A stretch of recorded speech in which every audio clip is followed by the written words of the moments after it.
ठीक है, तो अभी तक पढ़ लिया। अब हम पढ़ते हैं कि इन्होंने जो पहला सिद्धांत है मन की संरचना के आधार पर, तो मन की संरचना के आधार पर इन्होंने मन को 3 भागों में बांटा है। तो मन के 3 भागों में कौन कौन से बांटा है?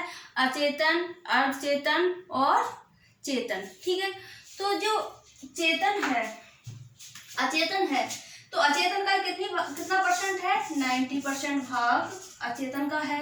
अर्धचेतन का कोई भी परसेंट नहीं है, चेतन का है 10%। या इसको जो है अचेतन और अचेतन। तो अचेतन को इन्होंने कहा है कि जो चीजें अचेतन में रहती हैं, अचेतन मन में रहती हैं, वो ही इदम में रहती हैं। ठीक है, तो हम ऐसा करेंगे कि इदम किसका है? व्यक्तित्व को इन्होंने 3 भागों में बांटा है, तो इड, ईगो और सुपर ईगो। तो ये व्यक्तित्व के भाग हैं। कौन कौन से व्यक्तित्व के भाग हैं? व्यक्तित्व को 3 भागों में बांटा है। 3 भाग कौन कौन से हैं? Id, ego, super ego. और मन को कितने भागों में बांटा? मन को भी 3 भागों में बांटा है, चेतन, अचेतन और अर्धचेतन। ठीक है, तो हम क्या करेंगे, जो अचेतन है वो ही इदम है, तो हम इदम को पढ़ लेंगे तो हमारा अचेतन मन कंप्लीट हो जाएगा। यदि हम अर्धचेतन को पढ़ लेंगे हमारा ईगो कंप्लीट हो जाएगा। फिर हम क्या करेंगे, हम चेतन को पढ़ेंगे। चेतन को पढ़ेंगे तो हमारा सुपर ईगो तैयार हो जाएगा। ठीक है, तो अब हम पढ़ते हैं अचेतन। ठीक है, अचेतन पढ़ते हैं। तो अचेतन पढ़ेंगे तो अचेतन क्या होता है? अचेतन जन्मजात होता है। अचेतन कैसा होता है? जन्मजात होता है। यदि आपसे पूछा जाए अचेतन जो है अर्जित है या जन्मजात है, तो आप कहोगे जो अचेतन है या इड है वो जन्मजात है, वो जन्म के साथ पैदा होता है। जब कोई शिशु जन्म लेता है तो जो इदम है या अचेतन मन है वो उसके साथ ही जन्म ले लेता है। मैं आप लोगों को स्क्रीनशॉट करने का भी टाइम दूंगी, क्योंकि कुछ मेरे स्टूडेंट्स ने मुझे यही सलाह दी कि आप मैम जल्दी से इरेज कर देती हैं आप, और वो क्या कहते हैं उसका स्क्रीनशॉट का टाइम नहीं देती हैं। तो आप स्क्रीनशॉट का मैं पूरा टाइम दूंगी। पहले आप समझ लीजिए कि जो अचेतन मन है, अचेतन मन का जो परसेंटेज है किसी भी व्यक्ति के मन में, अचेतन मन का जो परसेंटेज है वो है 90%। ठीक है, कितना है? 90%। और जो अचेतन मन है ये कैसा है? जन्मजात है।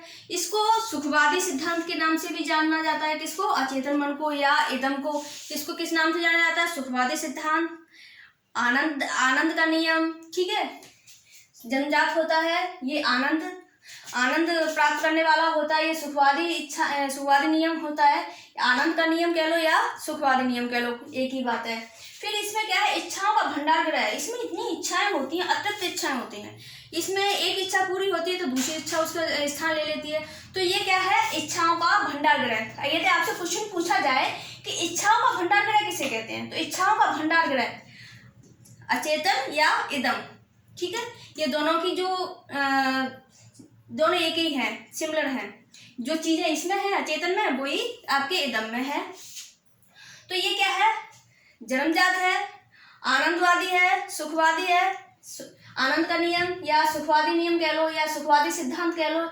इसमें इच्छाओं का भंडार ग्रह। यदि आपसे पूछा जाए कि सुखवादी सिद्धांत कौन सा है, मन में पूछ ले आपसे कि चेतन, अचेतन और चेतन में सुखवादी सिद्धांत कौन सा है, सुखवादी मन कौन सा है, तो जो आपसे पूछा जाए सुखवादी मन कौन सा है तो अचेतन है। तो इसका कितना परसेंट भाग है? किसी भी व्यक्ति के अंदर कितना परसेंट भाग पाया जाता है? तो आप कहेंगे कि मैम किसी भी व्यक्ति के अंदर इसका 90% भाग पाया जाता है। फिर मैं आपसे पूछती हूँ कि आनंद का नियम किसे कहा जाता है, तो आप कहेंगे मैम आनंद का जो नियम है वो अचेतन या इदम को कहा जाता है। फिर मैं आपसे पूछती हूँ सुखवादी नियम किसको कहते हैं, सुखवादी सिद्धांत किसे कहते हैं, तो आप कहोगे मैम सुखवादी जो सिद्धांत है, सुखवादी सिद्धांत अचेतन या इदम को कहा जाता है। इच्छाओं का भंडार ग्रह कौन है? इच्छाओं का भंडार ग्रह इदम या अचेतन है। विद्यार्थियों के लिए सबसे महत्वपूर्ण कौन सा है, तो विद्यार्थियों के लिए भी सबसे महत्वपूर्ण कौन सा है? अचेतन या इदम है। अब आप ये पूछोगे कि विद्यार्थियों के लिए सबसे महत्वपूर्ण क्यों है, तो विद्यार्थियों के लिए जो सबसे महत्वपूर्ण है वो इसलिए है क्योंकि विद्यार्थी को क्या करना है? ज्ञान अर्जन करना है, ज्ञान का अर्जन करना है। और ज्ञान का अर्जन वो कैसे करेगा? ज्ञान का अर्जन वो ऐसे करेगा कि जब वो अपनी इच्छाओं पर नियंत्रण कर लेगा, अपने सुख पर नियंत्रण कर लेगा। कि भाई जब कोई विद्यार्थी ज्ञान ग्रहण करता है, ज्ञान अर्जित करता है, ये तो वो सुख चाहेगा, तो कहाँ से कर लेगा अध्ययन, कहाँ से वो ज्ञान का अर्जन कर लेगा। तो उसे अपने सुख वाले सिद्धांत पर या अपनी इच्छाओं के भंडार गृह पर क्या करना है, कंट्रोल पाना है। या एक शिक्षक को भी किसी भी विद्यार्थी के अंदर किस चीज का अध्ययन करना चाहिए, उसके अचेतन मन का या उसके इदम का अध्ययन करना चाहिए। तो ये इसको इसलिए कहते हैं कि विद्यार्थियों के लिए सबसे महत्वपूर्ण है। यदि उसके अंदर अतिरिक्त इच्छाएं रहेंगी, या वो सुख चाहेगा, या उसको वो अपनी इच्छाओं के लिए भटकता रहेगा, तो वो ज्ञान नहीं अर्जित कर पाएगा। हमारे कौटिल्य महोदय ने कहा है कि एक शिक्षार्थी के अंदर, एक विद्यार्थी के अंदर यदि वो सुख चाहता है, उसे सुख चाहिए, तो उसे ज्ञान अर्जन का जो स्वप्न है वो छोड़ देना चाहिए। यदि ज्ञान अर्जन करना है तो सुख का छोड़ देना चाहिए। मतलब क्या है कि तो कौटिल्य महोदय क्या कहते हैं कि यदि आपको ज्ञान ग्रहण करना है तो सुख की तो कल्पना ही नहीं करना चाहिए कि हमें सुख चाहिए। ठीक है, कांटों की सेज पे सोकर ही ज्ञान प्राप्त किया जा सकता है।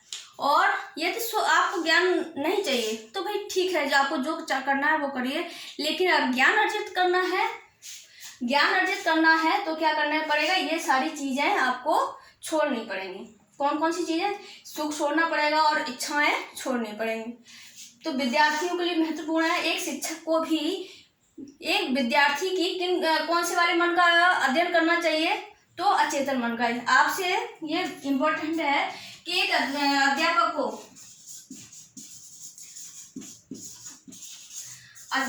किस पर अध्ययन करना चाहिए,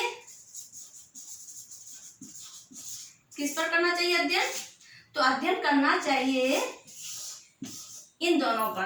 किन दोनों पर, इदम या अचेतन पर। ठीक है, यदि मैंने आपसे क्वेश्चन किया, क्या कौन सा क्वेश्चन किया, यदि मैंने आपसे क्वेश्चन किया कि विद्यार्थियों के लिए कौन सा मन महत्वपूर्ण है, विद्यार्थियों के लिए कौन सा मन महत्वपूर्ण है, तो विद्यार्थियों के लिए जो महत्वपूर्ण मन है वो कौन सा है, अचेतन मन है। अचेतन मन का कितना परसेंटेज है, अचेतन मन का 90% है। ठीक है, इतना हो गया। फिर क्या है, दमित इच्छाएं। ठीक है, दबी हुई इच्छाएं, दमित का मतलब जो हमें इच्छाएं अपनी मार लेते हैं, दबा लेते हैं, वो इच्छाएं। तो दमित इच्छाओं का भंडार गिराए या असामाजिक, नैतिक नहीं, सामाजिक नहीं, असामाजिक इच्छाओं का भंडार गृह क्या होता है, वो भी अचेतन मन होता है। अनैतिक इच्छाएं, तो अनैतिक इच्छाओं का भंडार गृह कौन सा है, वो भी कौन सा है, अचेतन मन है। ठीक है, इन सबका केंद्र कौन है, देखिए अचेतन मन जो है वो विद्यार्थियों के लिए तो महत्वपूर्ण है ही, क्योंकि उन्हें अपनी इच्छाओं पर कंट्रोल करना है। और यदि आपसे क्वेश्चन बहुत बार क्वेश्चन ये पूछा जाता है, अलग अलग परीक्षाओं में पूछा जाता है कि दमित इच्छाओं का भंडार गृह कौन सा है, आप कहेंगे मैम अचेतन मन है। मैं पूछती हूँ आपसे कि दमित इच्छाओं का, अनैतिक इच्छाओं का, असामाजिक इच्छाओं का भंडार गृह या केंद्र कौन है, तो अचेतन मन है। अब सोचो कि ये कौन सा है, जन्मजात है। मन में क्या होता है कि कोई बच्चा है, उसकी कोई इच्छा है और किसी वजह से नहीं पूरी हो सकती, कई कारण होते हैं, किसी बच्चे की कोई इच्छाएं पूरी नहीं हो सकती, तो वो क्या करता है, इच्छाओं को मार लेता है। तो इसलिए इन्हें कहेंगे दमित इच्छाओं का भंडार गृह। अनैतिक इच्छाओं का भंडार गृह, कुछ जो अनैतिक इच्छाएं होती हैं वो भी कौन से मन में उत्पन्न होती है, अचेतन मन में उत्पन्न होती है। तो असामाजिक, अनैतिक और दमित इच्छाएं कहाँ उत्पन्न होती है, तो अचेतन मन में उत्पन्न होती है। कितना परसेंट भाग पाया जाता है, 90% भाग पाया जाता है। फिर आता है हमारा अचेतन मन।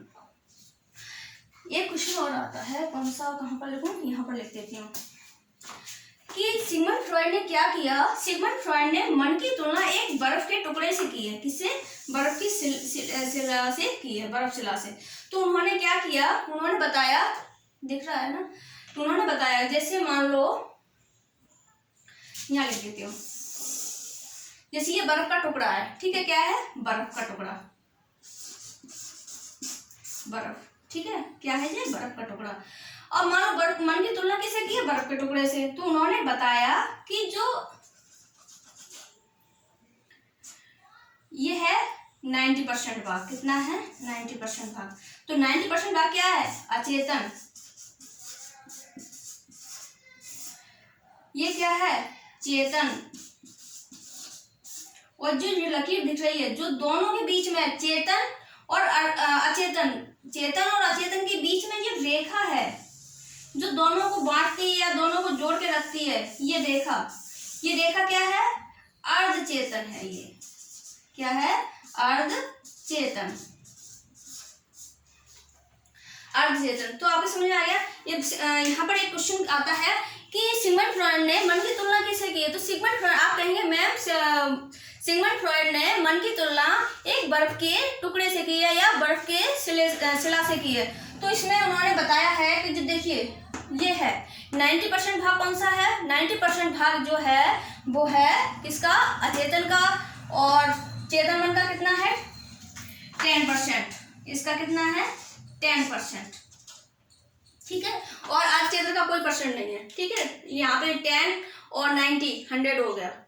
तो आपके क्वेश्चन मैं पूछती हूँ, यदि आपके एग्जाम में क्वेश्चन आता है कि सिगमंड फ्रॉइड ने मन की तुलना किससे की है? तो आप कहेंगे मैम कि सिगमंड फ्रॉइड ने मन की तुलना एक बर्फ के टुकड़े से की है जिसमें उन्होंने मन को 3 भागों में बांटा है। 10% कौन सा है? चेतन है, और अचेतन का कोई परसेंट नहीं है, और 90% कौन है? अचेतन है। ठीक है, इतना समझ में आ गया। अब देखते हैं अर्धचेतन को हम यहाँ पर पढ़ेंगे। तो अर्धचेतन को पढ़ते हैं। अर्धचेतन क्या है? वास्तविकता का नियम पे चलता है। अर्धचेतन क्या करता है? वास्तविकता के नियम पे चलता है। जो अर्धचेतन है वही ही ईगो है। तो हम इन दोनों में मतलब दोनों को एक साथ इसलिए लिखा है मैंने। वैसे ये है आपका व्यक्तित्व का भाग और ये है मन का भाग। किसका? ये मन का है और ये व्यक्तित्व पर्सनैलिटी का भाग है। पर्सनैलिटी को कितने भागों में बांटा? 3 भागों में। ठीक है, कौन कौन सा? एक ईगो और सुपर ईगो। मन को कितने भागों में बांटा? 3 भागों में बांटा, चेतन, अचेतन और अचेतन। तो यहाँ पर अचेतन और इड, इनकी जो सिमिलरिटी है क्या? इनमें जो सिद्धांत हैं, जो नियम हैं, वो वही चेतन में है, वही अचेतन में, मिलते जुलते हैं। इसलिए मैंने एक साथ लिख दिया है। तो आपके कम समय में दोनों कंप्लीट हो जाएंगे। और अचेतन किससे मिलता है? अचेतन मिलता है ईगो से। तो ईगो क्या करता है? ईगो कौन से नियम पर चलता है? वो वास्तविकता के नियम पर चलता है। वो वास्तविकता के नियम पर चलता है। ऐसे मान लीजिए यहाँ पे हमने तराजू बना दी, ये तराजू हो गई। ये किसका है? अचेतन की तराजू बना रही हूँ मैं अभी। ठीक है, एक गोला ये हो गया, एक गोला ये होगा। तो इसमें क्या है? ये हमारी तराजू हो गई। ठीक है, तो देखिए इधर का पल्ला भारी है, तो ये कौन सा है? शारीरिक इच्छा है। इसमें क्या है? शारीरिक इच्छाओं की पूर्ति करते हैं। मानसिक इच्छाएं हमारी, हम अपनी मानसिक इच्छाओं पर हमारा शारीरिक इच्छाओं पर कंट्रोल नहीं रहता। इसलिए हमारा मानसिक इच्छाएं हमारे मतलब जो हमारा बुद्धि है, हमारी बुद्धि हमारे सुख पर कंट्रोल नहीं कर पाती है। तो यहाँ पर जो भारी पड़ रहा है किसका है? शारीरिक इच्छाओं का। और यहाँ पर हम तराजू बनाते हैं, एक गोला ये हो गया, एक ये हो गया। तो यहाँ पर जो तराजू में जो बराबर है वास्तविक,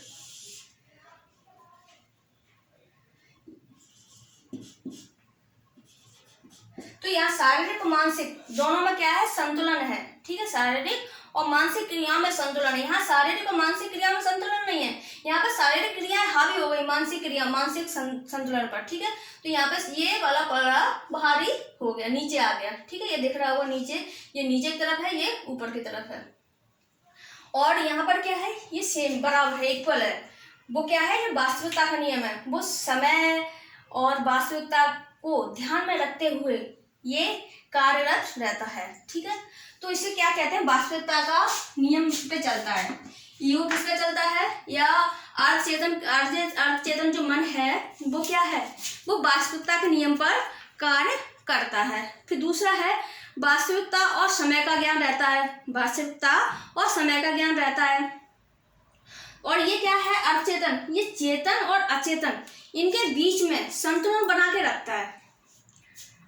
जो चेतन मन होता है वो आदर्शवादी होता है। चेतन मन जो होता है वो आदर्शवादी होता है, अपने नियम बना लेता है, उनको फॉलो करता है। ठीक है, तो वो क्या होता है? उसने एक नियम बना लिया कि वो चोरी नहीं करेगा। ठीक है, तो चोरी नहीं करेगा। और मान लो उसको बहुत जरूरत पड़ रही है चोरी करने की, तो चोरी करने की जरूरत पड़ रही है। या मान लीजिए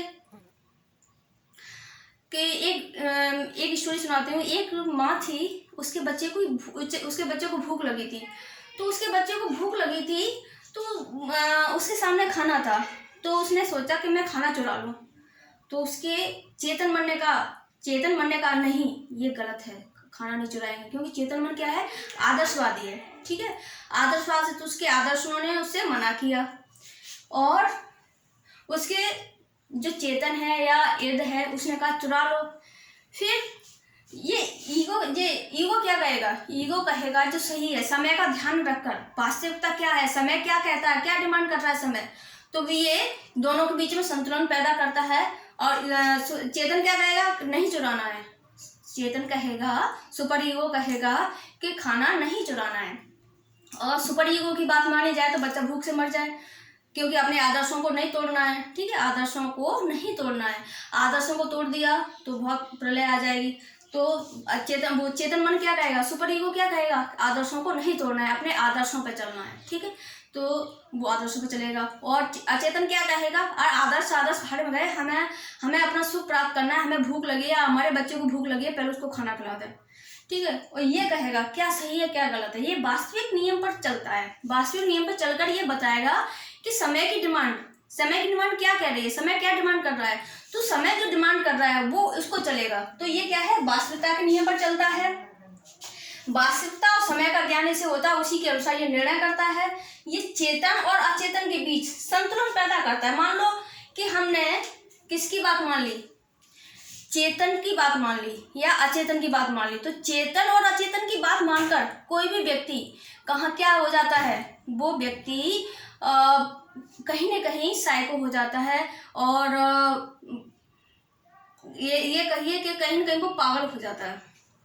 यदि ये इसी की बात मानते रहो तो भी अनैतिक कार्य होगा, और यदि उसकी बात मानो, किसकी, चेतन की, तो या सुपर ईगो की बात मानोगे, तभी कोई व्यक्ति किसमें अवसाद का शिकार हो जाएगा, अवसाद में उसका मन चला जाएगा, तो अवसाद से ग्रस्त हो जाएगा। अवसाद से ग्रस्त होने के लिए फिर अचेतन क्या करता है कि दोनों के बीच में संतुलन पैदा करता है, और अवसाद से किसी भी व्यक्ति को बाहर निकालता है, अवसाद की स्थिति पैदा नहीं होने देता। कौन, अचेतन।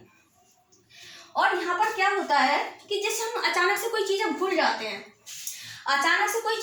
जाते हैं, जैसे अरे मैंने अभी तो जैसे मैंने ये मार्कर है, ठीक है, ये मार्कर है, मैं कहीं रख दूँ, फिर मैं अरे कहाँ रख दिया, अभी तो मैं हाथ में पकड़ी थी, अभी तो यहीं रख दिया, या मैं चश्मा पहनी थी, पता नहीं मैंने चश्मा कहाँ रख दिया। अचानक से कोई बात भूल जाना, फिर या अचानक से कोई बात याद आ जाना, ये अचेतन की विशेषता है। किसकी विशेषता है, ईगो की या अचेतन की ये विशेषता है, ठीक है, इतना समझ आ गया। तो हमने अभी तक क्या पढ़ा है, अभी तक हमने पढ़ा कि जो वो है सिगमंड फ्रॉइड का जो जन्म हुआ वो वियना में हुआ, 6 मई 1856 में हुआ। फिर इन्होंने क्या किया, ये पागलों के डॉक्टर बन गए। पागलों के डॉक्टर बन के इन्होंने पागलों पर अध्ययन किया, और पागलों पर अध्ययन करने के बाद फिर उन्होंने अध्ययन किया और एक सिद्धांत दिया। कौन सा सिद्धांत दिया, मनोविश्लेषणात्मक सिद्धांत। इस सिद्धांत में इन्होंने व्यक्तित्व को 3 भागों में बांटा, एक ईगो, सुपर ईगो, ठीक है, ये हो गया। फिर इन्होंने मन को भी 3 भागों में बांटा। कौन कौन सा हो गया, मन को चेतन, अचेतन और अर्धचेतन। फिर इन्होंने विकास की भी अवस्थाएं बताई, विकास की 5 अवस्थाएं बताई, वो हम आगे पढ़ेंगे, ठीक है, इतना हो गया। अब हम पढ़ते हैं कौन सा, चेतन मन को। चेतन मन कितना है, 10% है। किसी भी व्यक्ति के मन में चेतन क्या है, 10% है। और ये अर्धचेतन, ये अर्जित है। कौन, क्या है, अर्जित, यहाँ लिख लीजिए। जैसे ये क्या था, ये जन्मजात था, क्या, चेतन या ईगो, सॉरी, अचेतन या इड या इदम, ये क्या है, जन्मजात है। तो ये क्या है, ये अर्जित है। ओके, ये क्या है, अर्जित है, दिख रहा है ना, अर्जित, यहाँ लिख लेती हूँ, अर्जित, ओके, ये अर्जित है। कौन, ईगो या अचेतन, क्या है, अर्जित है। अचेतन या इदम क्या है, जन्मजात है। ओके, इतना ध्यान रखना। और चेतन भी अर्जित है, चेतन और अर्धचेतन ये दोनों कैसे हैं, अर्जित है। सिर्फ अचेतन मन कैसा है? अचेतन मन है जन्मजात। हो गया बच्चों? तो बच्चों अब हम पढ़ने जाएंगे अचेतन मन को। चेतन मन को। तो चेतन मन क्या है? चेतन मन को ही हम सुपर ईगो कह सकते हैं। क्योंकि इसलिए कह सकते हैं क्योंकि जो चेतन की जो विशेषता है वही किसकी विशेषता है? वही सुपर ईगो की विशेषता है। तो हम दोनों को एक साथ पढ़ लेंगे तो हमारा समय भी बच जाएगा और दोनों को हम पढ़ लेंगे। जो सुपर ईगो है वो क्या है? व्यक्तित्व का भाग है, पर्सनैलिटी का भाग है, और जो चेतन मन है वो मन का भाग है। ठीक है, व्यक्तित्व का कौन सा है? सुपर ईगो, और चेतन किसका है? मन का। अब यहाँ पर देखिए चेतन मन कितना है? 10% है। ये क्या है? अर्जित किया जाता है। चेतन अर्जित किया जाता है। ये आदर्शवादी मन है। कैसा मन है? आदर्शवादी मन है। ये कैसा है? नैतिक मूल्यों का भंडार गृह है। जैसे अचेतन मन क्या था? अचेतन मन दमित इच्छाओं का, अनैतिक इच्छाओं का, असामाजिक इच्छाओं का भंडार गृह था, या अतृप्त इच्छाओं का भंडार गृह था। और ये कैसा है? ये जो चेतन मन है, ये चेतन मन क्या है? नैतिक मूल्यों का भंडार गृह है। ठीक है, ये कैसा है? ये अर्जित है। ये किसी भी व्यक्ति को आध्यात्मिकता की ओर ले जाता है। क्या किसकी ओर ले जाता है? आध्यात्मिकता की ओर ले जाता है। तो आध्यात्मिकता की ओर ले जाता है तो व्यक्ति कैसा होगा? आदर्शवादी होगा। ठीक है, उसे धार्मिक कार्यों में रुचि होगी, वो अनैतिक कार्य नहीं करेगा, वो आदर्शवादी होगा। कैसा है? आदर्शवादी होगा। क्या है? और इसमें जो बच्चों में जो समाजीकरण की जो भूमिका निभाता है, बच्चों में जो समाजीकरण की भूमिका निभाता है वो कौन निभाता है? चेतन मन निभाता है।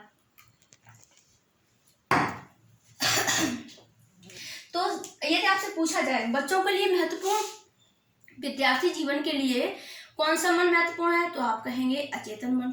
यदि आपसे कहे कि बच्चों में समाजीकरण की भूमिका कौन निभाता है, तो बच्चों में जो समाजीकरण की भूमिका निभाता है तो आप कहेंगे मैम बच्चों में जो समाजीकरण की भूमिका निभाता है वो है चेतन मन। इसका कितना % होता है किसी व्यक्ति के अंदर? तो आप कहेंगे मैम 10% होता है। फिर मैं पूछती हूँ कि आप ये बताइए कि इसे अर्जित किया जाता है या जन्मजात होता है, तो आप कहेंगे मैम ये अर्जित किया जाता है। ठीक है, इतना हो गया। फिर यहाँ पर बच्चों में समाजीकरण की भूमिका यही निभाता है, और इसे क्या कहेंगे? ये कितना है? 10% है। ये हो गया। फिर क्या है? अब हम पढ़ते हैं कि जो दोनों के बीच में बॉन्डिंग का काम करता है, दोनों को जोड़ के रखता है, दोनों में संतुलन स्थापित करने वाला मन कौन सा है? दोनों में संतुलन स्थापित करने वाला जो मन है वो है अर्धचेतन मन। कौन सा मन है? अर्धचेतन मन। दोनों में संतुलन करेगा, वो वास्तविकता के नियम पर आधारित है। मान लीजिए किसी व्यक्ति को चोरी करने का मन हो रहा है। ठीक है, अचेतन मन कहेगा, अचेतन मन क्या कहेगा? चोरी कर लो। ठीक है, आदर्शवादी मन मना करेगा नहीं, लेकिन अर्धचेतन कहेगा चलो कोई नहीं देख रहा, उठा लो। समय का है कि भाई कोई नहीं देख रहा, इससे कोई लॉस नहीं होगा, जब कोई देख नहीं रहा तो कोई लॉस नहीं होगा, कोई नुकसान नहीं होगा, तो वो चोरी करने की अनुमति दे देगा। या ऐसे कहिए कि व्यक्ति का दोस्त, व्यक्तित्व का दोस्त कौन सा है? व्यक्ति का दोस्त या व्यक्ति को बचाने वाला मन कौन सा है? तो अर्धचेतन मन है। अर्धचेतन मन क्या होगा? वो झूठ भी बोल जाता है। समय जैसे किसी व्यक्ति ने चोरी की है या तो उसको फांसी हो रही है, तो यदि उससे फांसी हो रही है तो अर्धचेतन मन उस समय झूठ बोल जाएगा। क्यों बोल जाएगा? उस व्यक्ति को बचाना है। व्यक्ति का मित्र किस मन को कहा जाता है, या व्यक्तित्व का मित्र किस मन को कहा जाता है? तो आप कहोगे ईगो को कहा जाता है। चेतन मन को क्या है? चेतन मन 10% है, समाजवादी है, ये सामाजिक गुणों का विकास करता है किसी व्यक्ति के अंदर, और आध्यात्मिकता की ओर ये किसी व्यक्ति का रुझान करता है, उसकी ओर ले जाता है। 10% है, अर्जित किया जाता है। इतना हो गया। अब यहाँ पर हम देखते हैं कि सिगमंड फ्रॉइड ने 3 पुस्तकें लिखी है। 3 पुस्तकें हैं, बहुत ईजी हैं, आपको बहुत जल्दी से याद हो जाएंगी। तो उनकी पुस्तकें कौन कौन सी हैं? उन्होंने कितनी पुस्तकें लिखी? 3 पुस्तकें। पहला है स्वप्न विश्लेषण, तीसरा है जो दूसरी किताब इड एंड ईगो। ठीक है, इड एंड ईगो। तो आपको तो मतलब स्वप्न विश्लेषण, तो विश्लेषणात्मक सिद्धांत दिया तो आपको ऐसे ही याद हो जाएगी कि स्वप्न विश्लेषण या विश्लेषणात्मक, तो ये सिगमंड फ्रॉइड हो गए। इड एंड ईगो, तो इड और ईगो की बात कौन करता है? इड और ईगो की बात सिर्फ सिगमंड फ्रॉइड करते हैं। अचेतन मन की बात किसने की है? तो अचेतन मन की बात भी सिगमंड फ्रॉइड ने की है। तो उनकी 3 किताब हो गई। कौन कौन सी हो गई? स्वप्न विश्लेषण, इड एंड ईगो और अचेतन मन। ठीक है, और इन्होंने जो जोर दिया है किस मन के अध्ययन पर जोर दिया है? तो इन्होंने जो जोर दिया है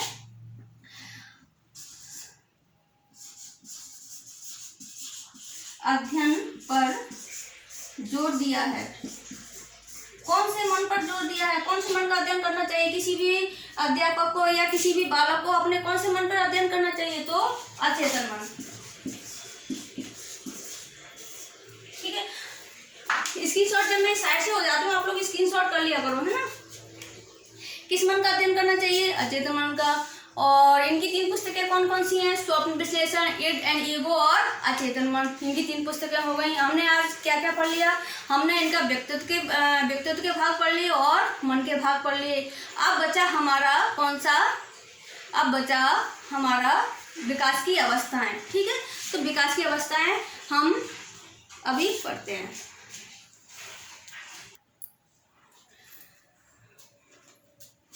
विकास की अवस्थाएं पढ़ने से पहले हम लोग क्या करेंगे, कुछ महत्वपूर्ण पॉइंट हैं कि उनसे क्वेश्चन पूछे जाते हैं, अक्सर क्वेश्चन पूछे जाते हैं, तो मैं पहले उनको पढ़ा दूँ, फिर हम विकास की जो 5 अवस्थाएं दी हैं फ्रॉइड ने, फिर उनको पढ़ाएंगे। तो सबसे पहले फ्रॉइड ने कहा है कि बच्चों के अंदर, लड़कों के और लड़कियों के अंदर 2 ऐसी ग्लैंड्स होती हैं, 2 ग्रंथियाँ होती हैं, जिनके कारण लड़का अपने माँ को प्रेम करता है और लड़की अपनी पिता को प्रेम करती है। तो लड़कों में जो ग्रंथि होती है, लड़कों में जो ग्लैंड होती है, लड़कों में जो ग्लैंड होती है वो होती है ऑडिपस। कौन सी ग्लैंड होती है?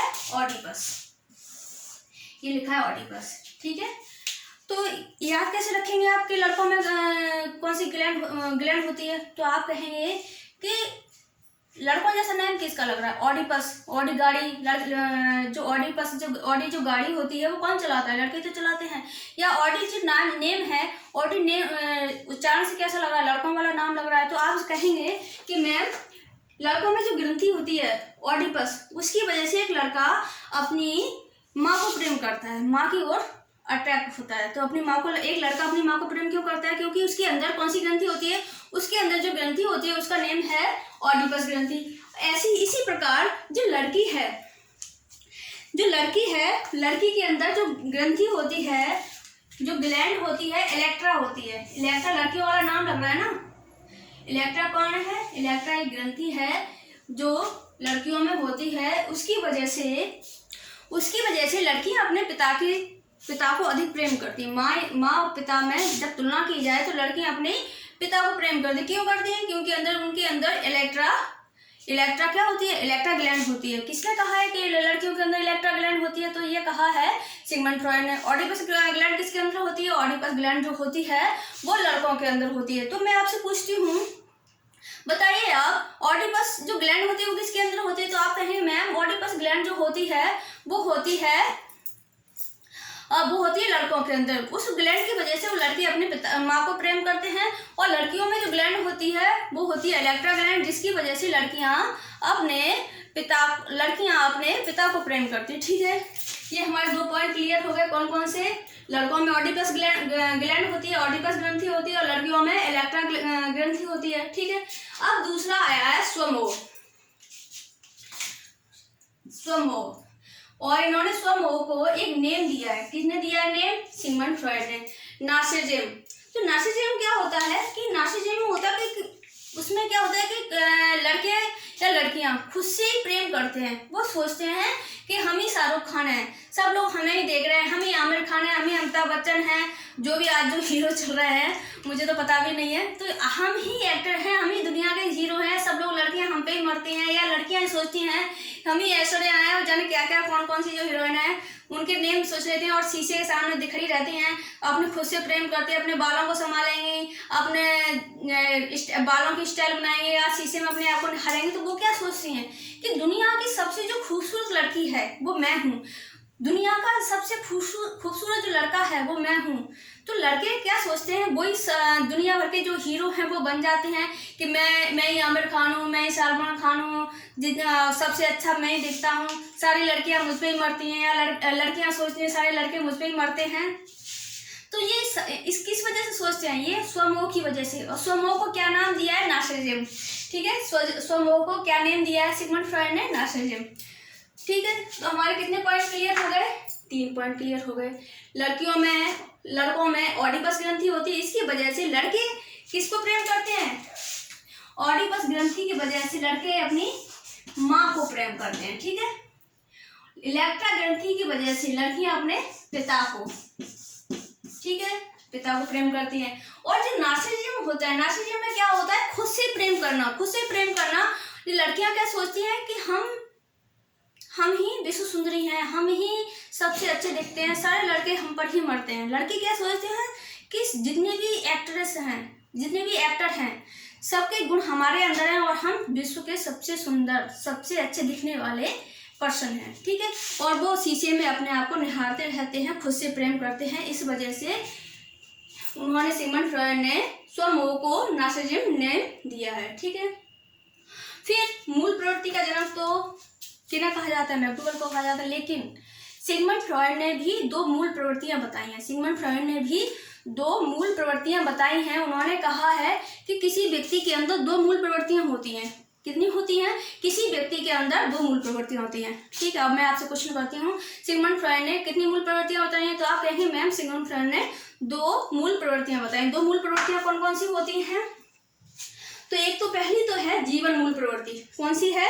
जीवन मूल प्रवृत्ति, ठीक है। दूसरी कौन सी है? मृत्यु मूल प्रवृत्ति। जीवन मूल प्रवृत्ति में क्या होता है? कोई भी व्यक्ति, जीवन मूल प्रवृत्ति का दूसरा नाम है जिजिप्सा। क्या है? जिजिप्सा। और जो जिजिप्सा है, और दूसरी मूल प्रवृत्ति है वो है मृत्यु मूल प्रवृत्ति। इसको मुमूर्षा भी कहते हैं। ये मुमूर्षा, ये नेम याद रखना, दो नेम है, जिजिप्सा और जीवन मूल प्रवृत्ति। जीवन मूल प्रवृत्ति में क्या होता है कि किसी व्यक्ति के अंदर ऊर्जावान होता है, उसे जीने की इच्छा होती है, लोगों से प्रेम करने की, शादी करने की, जॉब करने की, मतलब उसे वो ऊर्जावान होता है। तब वो कौन सा होगी? जीवन, यानी जीवन जीने की जो इच्छा रखता है उसके अंदर जीवन मूल प्रवृत्ति है। और कुछ लोग होते हैं विनाश की ओर जाते हैं, उनके अंदर क्या है? कौन सी मूल प्रवृत्ति पाई जाती है? मृत्यु मूल प्रवृत्ति। वो आत्महत्या की ओर अग्रसर होते हैं, जब देखो तब वो मरने की सोचते रहते हैं। तो उनके अंदर कौन सी मूल प्रवृत्ति? मृत्यु मूल प्रवृत्ति या मुमूर्षा, ठीक है। ये बहुत इंपॉर्टेंट है, वेरी वेरी वेरी इंपॉर्टेंट, लिख लो। यहाँ से हर बार क्वेश्चन आता है, ठीक है। ये पॉइंट है, इसलिए मैंने आपको ये पॉइंट याद करने के लिए कहा है। और एक चीज है, फिर बचा ये वाला पॉइंट। देखो, मृत्यु मूल प्रवृत्ति जिनमें मरने की इच्छा होती है, जब देखो तब आत्महत्या करते रहते हैं। जीवन जीने की इच्छा, जैसे लड़के लड़कियां अपने साथ एक दूसरे से प्रेम करते हैं, या जीवन जीने की या घर बसाने की बात सोचते हैं, या आगे बढ़ने की सोचते हैं, या जॉब करने की सोचते हैं। तो उनके अंदर जो मूल प्रवृत्ति पाई जाती है वो पाई जाती है जिजिप्सा या जीवन मूल प्रवृत्ति। और जो लोग मरने की सोचते रहते हैं, विनाश करने की सोचते रहते हैं, उनके अंदर विनाश करने की प्रवृत्ति है। तो उनके अंदर जो मूल प्रवृत्ति पाई जाती है वो मुमूर्षा या मृत्यु मूल प्रवृत्ति। ओके। फिर काम वासना, फिर उन्होंने एक काम वासना का नाम और दिया, काम वासना। तो फ्रॉयड ने काम वासना के लिए एक शब्द दिया है, लिबिडो। कौन सा शब्द दिया है? लिबिडो। तो क्या होता है, कभी कभी क्वेश्चन में आता है, इंपॉर्टेंट है, याद रखिएगा, क्वेश्चन में आता है लिबिडो क्या है। तो लिबिडो एक ऐसा शब्द है जो शब्द सिगमंड फ्रॉयड ने काम वासना के लिए यूज किया है, ठीक है। फिर इतना हो गया हमारा। लड़कों के अंदर ऑडिपस ग्रंथि होती है जिसके कारण वो अपनी माँ को प्रेम करते हैं। लड़कियों के अंदर इलेक्ट्रा ग्रंथि होती है जिसकी वजह से वो अपने पिता से प्रेम करती हैं।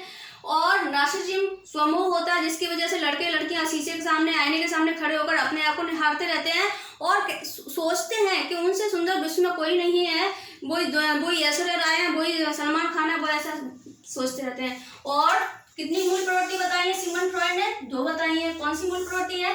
जीवन मूल प्रवृत्ति और मृत्यु मूल प्रवृत्ति। जीवन मूल प्रवृत्ति में क्या है? जीवन जीने की इच्छा, आगे बढ़ने की इच्छा। और मृत्यु मूल प्रवृत्ति में क्या है? मृत्यु मूल प्रवृत्ति में है मरने की इच्छा। कोई व्यक्ति सुसाइड करते रहते हैं तो उनके अंदर कौन सी मूल प्रवृत्ति पाई जाती है? उनके अंदर मृत्यु मूल प्रवृत्ति पाई जाती है।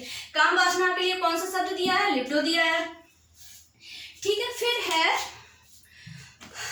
पानी पी लेती हूँ थोड़ा, तब तक आप स्क्रीनशॉट कर लो।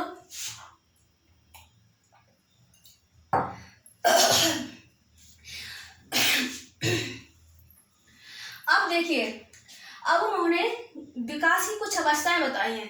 किसने? जैसे प्यारे जी ने विकास की अवस्थाएं बताई हैं, इसी प्रकार सिगमंड फ्रॉइड ने भी विकास की कुछ अवस्थाएं बताई। विकास की कितनी अवस्थाएं बताई हैं? तो विकास की जो अवस्थाएं बताई हैं